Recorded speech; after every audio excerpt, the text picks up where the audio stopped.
రాయదుర్గం పట్టణంలో కొంతమంది భూ కబ్జాదారులు విలువైన స్థలాలపైన కన్నేసి ఎట్లాగైనా సరే వాటిని ఆక్రమించాలనే ప్రయత్నాలు చేస్తూ ఉన్నారు. వాళ్ళ ఆటలు సాగనివ్వం.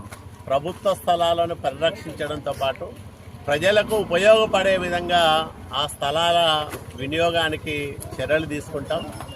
చాలామంది నకిలీ పట్టాలు సృష్టించుకుంటూ ఉన్నారు. అట్లాగే నకిలీ రిజిస్ట్రేషన్లు చేసుకొని పత్రాలు సృష్టించుకొని ఈ స్థలాలు మావని వస్తూ ఉన్నారు అని చాలామంది ప్రజలు ఫిర్యాదులు చేస్తూ ఉన్నారు. ఇట్లాంటి ఫిర్యాదులు నా దృష్టికి చాలా వస్తూ ఉన్నాయి.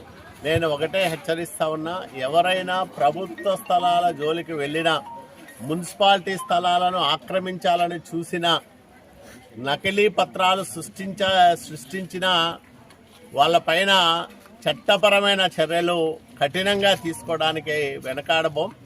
ఒకరిద్దరికి డెమాన్స్ట్రేటివ్గా కూడా ఇట్లాంటి చర్యలు తీసుకుంటే ఇంకొకరు ప్రభుత్వ స్థలాల వైపు కన్నెత్తి చూడరు. కాబట్టి అధికారులందరికీ కూడా నేను ఒకటే చెప్తా ఉన్నా, ఎవరైనా సరే, ఏ పార్టీ వాళ్ళైనా సరే ప్రభుత్వ స్థలాలను కబ్జా చేయాలని చూస్తే మాత్రం ఉపేక్షించద్దండి. నిర్మోహమాటంగా, నిర్దాక్షిణ్యంగా ప్రభుత్వ స్థలాలను కాపాడడానికి కఠినంగా చర్యలు తీసుకోమని నేను అధికారులకు కూడా చెప్తా ఉన్నా.